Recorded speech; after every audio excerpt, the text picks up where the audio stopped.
Bonjour, alors là aujourd'hui nous allons parler de quoi? Toujours en job facilitation, nous allons parler de il ne faut pas écouter les autres.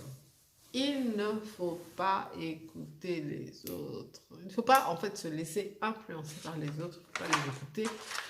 Et alors je vais vous parler de toute une série de films où quand vous avez la conviction qu'il faut faire quelque chose ou quand vous vous apprêtez à faire quelque chose, c'est mieux de ne pas spécialement écouter les autres.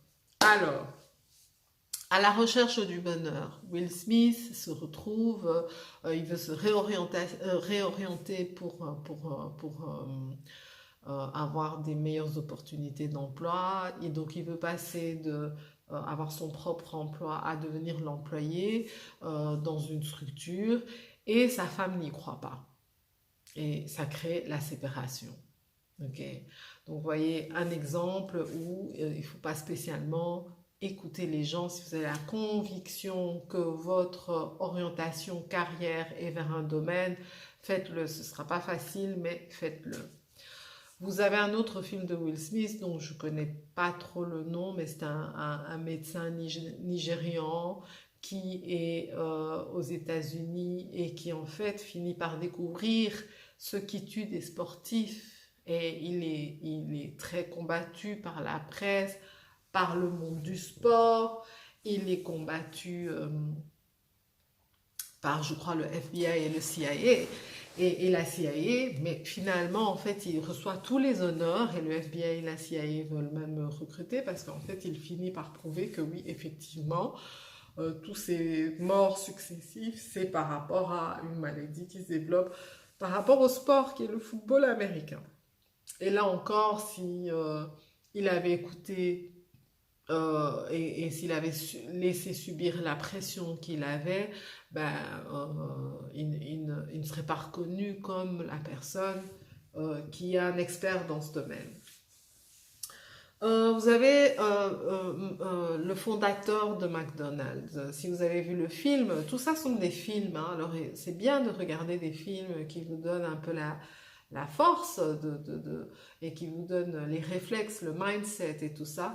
Donc le fondateur, le film Le Fondateur, The Founder, où on explique comment le monsieur en fait qui a repris, je sais plus comment il s'appelle, qui a repris McDonald's.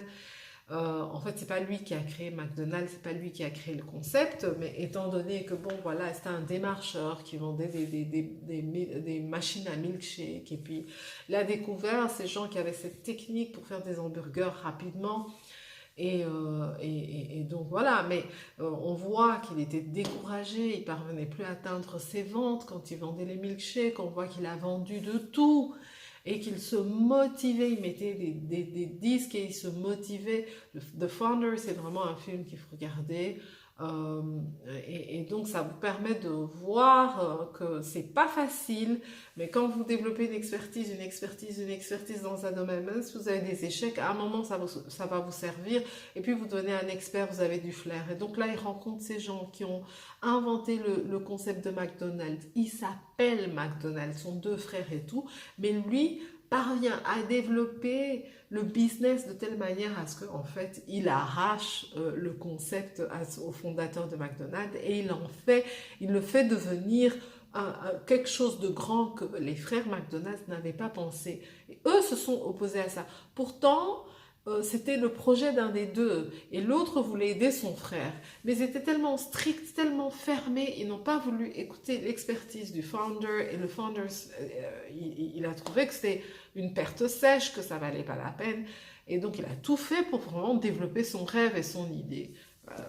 Au détriment de ceux qui sont à la base. Mais donc voilà, quand vous avez une idée de business, des fois les gens avec lesquels vous allez être n'avancent pas aussi vite que vous et vous ne pouvez pas attendre. Et c'est le cas aussi de Social Network où on voit que c'est Michael Zuckerberg. Euh, voilà, il est à l'université, il échange des idées avec des personnes. Les personnes ont un début d'idée, mais sont un peu peut-être.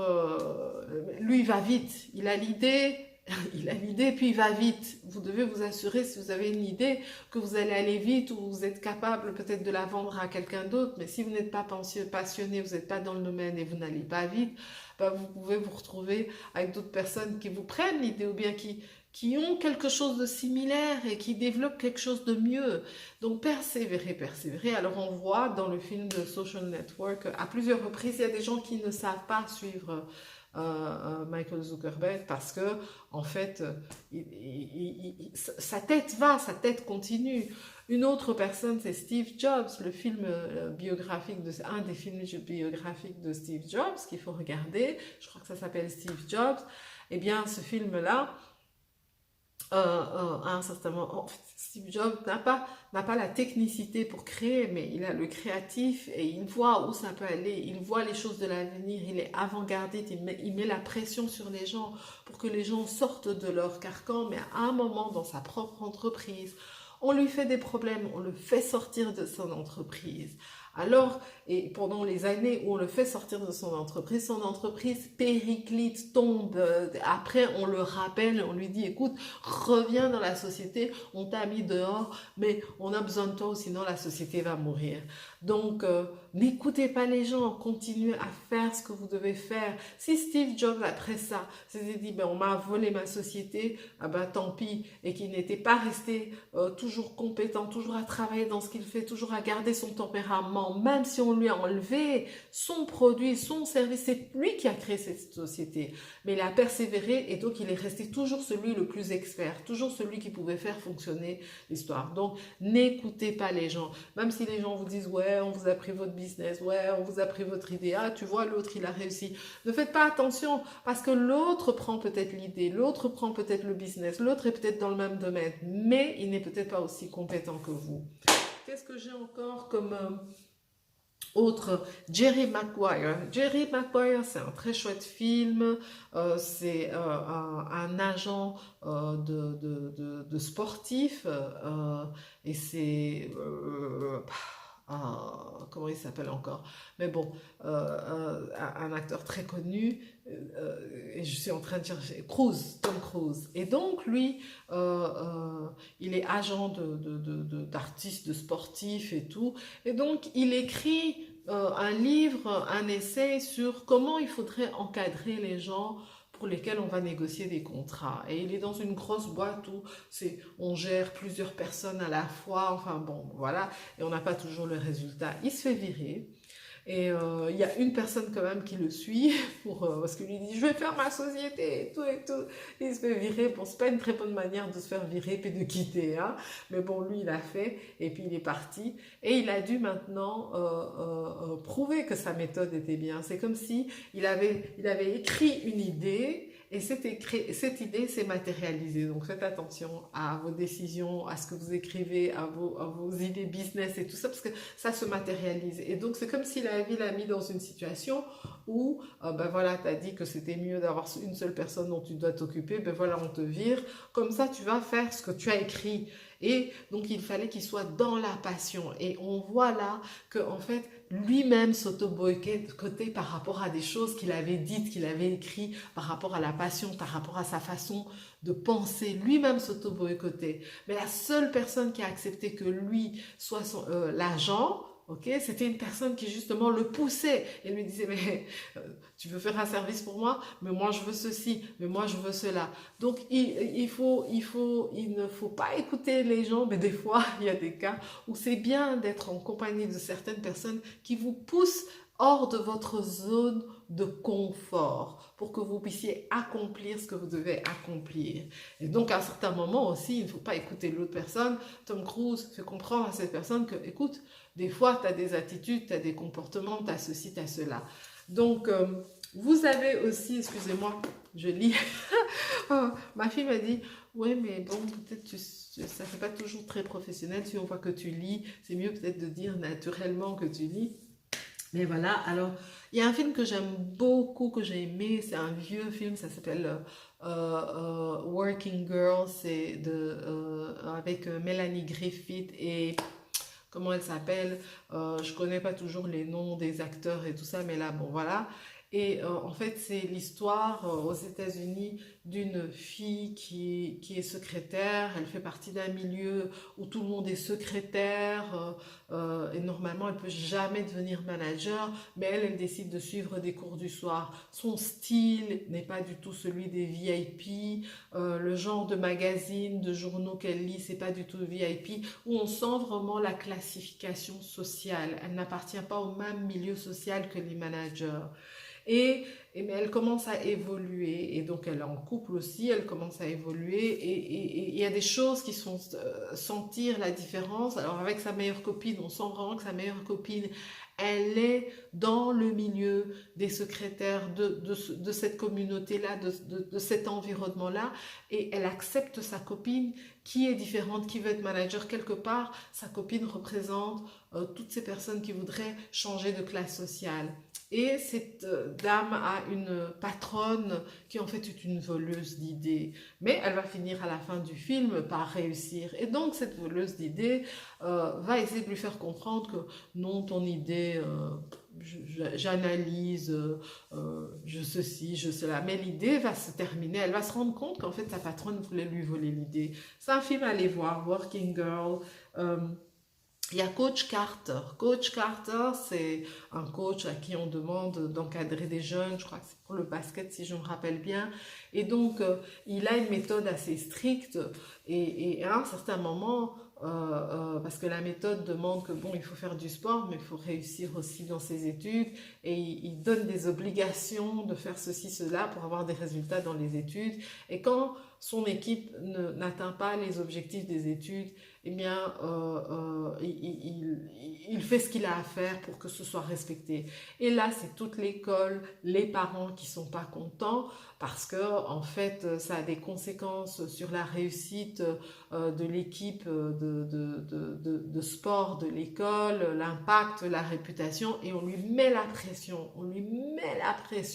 et lui tient bon parce qu'il a un objectif. Donc, vous aurez des fois où vous avez une expertise pour transformer des gens en des gagnants, pour transformer des situations en gagnants. Mais il y a des gens qui vont se contenter d'un certain type d'expertise, ils vont se contenter d'un certain type de résultat. Mais vous savez très bien que ce n'est pas la bonne finition, que ce n'est pas aussi parfait, et vous voulez pousser plus loin. Parce que quelque part, c'est aussi votre étiquette, ou quelque part, des fois, quand c'est le social, c'est pour le bien de l'autre personne pour lequel vous allez plus loin. Par exemple, dans mon cas, il y a des gens qui disent, ouais, mais un CV, on fait juste un CV. Alors, pourquoi tu te casses la tête à faire le CV pendant longtemps, comme ça te rapporte quoi? Mais je sais qu'il faut aller plus loin pour pouvoir faire quelque chose. Vous avez The Blind Side. The Blind Side, c'est un chouette film parce que c'est un jeune qui est un peu aux États-Unis abandonné, hein, qui vit dans la rue et tout, abandonné par sa mère parce qu'elle est dans la drogue, abandonné par le quartier, par la société, par l'État. Et donc, il y a une famille américaine qui le voit et constate qu'il est à la rue et que c'est pas normal, l'accueille à la maison et l'aide et constate en fait qu'il a un potentiel, hein, constate en fait qu'il a un potentiel.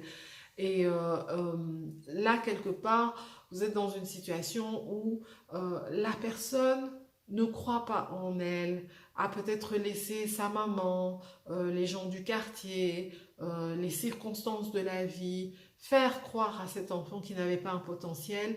Et maintenant, donc il était dans un milieu où il ne valait rien. Et dans cette famille, on va se rendre compte qu'il a une valeur. Parce que les gens portent un certain regard sur cette personne. On va se rendre compte qu'il a une valeur intellectuelle. On va se rendre compte qu'il a une valeur sportive. On va se rendre compte qu'il vaut de l'argent, qu'il vaut de l'or. Et on va l'aider, on va le canaliser dans ce sens-là. Bon, est-ce que c'est la faute du jeune qu'il n'a pas cru en lui? Non, c'est pas sa faute. Mais donc, les paroles et les gestes et les rejets qui ont été faits dans ce garçon fait que comment expliquer, il a eu une mauvaise image de lui et n'a pas pu avancer dans sa destinée. Mais en tombant quelque part où, voilà, on l'a pris comme il était, on l'a observé pour un mieux-être pour lui, il a pu saisir sa destinée et ses capacités et son intellectualisme. Vous avez, alors j'ai parlé de, oui. Alors vous avez le cas par exemple d'Ali Baba. Ali Baba, c'est quelqu'un qui a été beaucoup rejeté un peu partout. Donc s'il avait écouté tous les endroits où on l'avait rejeté, à l'université, dans les boulots et tout, ben, il n'aurait pas fait Ali Baba. Et il témoigne beaucoup de ça. Donc ne faites pas attention à ce que les gens disent de vous. Ne faites pas attention à vos échecs. Persévérez. Si vous sentez, vous pensez que vous pouvez faire quelque chose, allez-y, mais faites tout pour que ce soit bien fait, bien sûr. Alors, KFC, le fondateur de KFC, le créateur de KFC, c'est dans les années 50, il avait déjà 58 ans, je pense, dépassé la cinquantaine. Il lui restait quelques sous, il a décidé de faire une petite recette et il s'est dit, bah, avec ces quelques sous, je vais pouvoir quand même préparer mon petit poulet avec ma recette que j'aime bien et que je suis très bon dedans. Je vais aller essayer de vendre ça devant une porte. Et puis, il a eu une ça a été tellement bon que la personne lui a dit, est-ce que je peux encore te commander? Puis encore le bouche à oreille. Tiens, mais ce poulet, c'était, mais c'est la personne là. Et donc, le peu de sous qui lui restait, il a fait l'expertise là-dedans. Il a écouté son expertise. Il a écouté l'impact que ça avait sur le fait qu'on lui faisait des commandes et il a persévéré dans ça. Donc, s'il s'était dit, je suis bon à rien, et donc, avec le poulet, je peux même pas, je vais pas oser préparer le poulet parce que là-bas, on va pas m'accepter. Ah ben, il n'aurait pas fait le KFC. Pour ceux qui connaissent les KFC, c'est les bons chicken là, bien frits là et tout ça. Will Smith, médecin, j'ai déjà parlé. Ben voilà. Globalement, c'est les films. Il y en a d'autres, mais je pourrais pas trop bien vous en parler. Et donc, je vous invite à vous mettre dans des situations où c'est vous-même qui vous parlez, votre motivation, votre passion, votre expertise, votre intuition. Laissez-vous parler, ne laissez pas les autres parler, surtout les gens qui n'ont pas votre expertise, surtout les gens qui n'ont pas votre passion, surtout les gens qui ne sont pas dans votre domaine, ou même les gens qui sont dans votre domaine, mais que vous avez de quoi redire sur leur travail, et que vous êtes sûr que la façon dont ils font, c'est pas la bonne, et que si vous faisiez à votre façon, ce serait mieux. Mais pour autant que si vous étiez là, vous verriez, c'est-à-dire il faut pas parler, par exemple, comme on dit en anglais, brag. Faut pas être, ouais, mais moi je peux faire mieux que l'autre. Non, il faut vraiment que vous ayez une expertise et que vous vous soyez prouvé à vous-même que vous savez faire mieux que l'autre. Parce que si c'est pour dire, ouais, moi je suis mieux que l'autre en parole et critiquer les autres, non. Mais c'est dans le sens, vous avez une expertise, vous avez une passion, vous avez un savoir et vous persévérez là-dedans. N'écoutez pas ce qu'on dit. Et si vous écoutez ce qu'on dit, regardez le résultat de ce que les gens disent. Ok, regardez le résultat de ce que les gens disent. Est-ce qu'ils ont une expertise pour parler sur ce que vous faites? Est-ce qu'ils l'ont déjà fait? Est-ce qu'ils ont déjà échoué? Pourquoi ils ont échoué? Est-ce qu'ils ont réussi dans ce domaine? Mais même si quelqu'un a réussi dans le domaine, par exemple Steve Jobs, il travaillait chez Atari. Hein. Atari, c'était une grosse boîte. Dans tout ce qui est ordinateur et tout ça, ils auraient pu se développer et devenir ce qu'ils sont, ce que par exemple Apple est aujourd'hui. Mais vous verrez que des grosses boîtes qui sont lourdes, qui ne veulent pas se moderniser, vont ne pas accepter quelqu'un qui est jeune, passionné, avec une expertise, ils vont rester dans le traditionnel. Et alors c'est ça qu'il y a des entreprises qui font faillite, qui n'existent plus. Aujourd'hui, Atari n'existe plus. C'était un leader des jeux. C'était un leader dans tous les petits jeux, là, mais ils ont perdu le coche, ils ont raté le coche. Pourquoi? Parce que des gens comme Steve Jobs venaient avec des trucs de l'avenir, et que eux n'ont pas voulu suivre. Donc il ne faut pas seulement regarder, oui, telle personne est grande, oui, telle personne réussit, donc ça veut dire que non. Il y a des gens qui ont des grands concepts, qui sont des multinationales, qui ceci, qui cela, mais parce que ils ne suivent pas. Ok, ils se font terrasser par les autres, comme dans The Founder pour McDonald's. Merci de m'avoir suivi. N'hésitez pas de souscrire et de faire un like et de revenir me parler, peut-être me poser des questions. Et voilà. Je vous encourage à persévérer, à trouver votre passion, trouver votre destinée, que ce soit dans l'emploi, la recherche d'emploi, ou que ce soit dans la création de votre job. Soyez bien.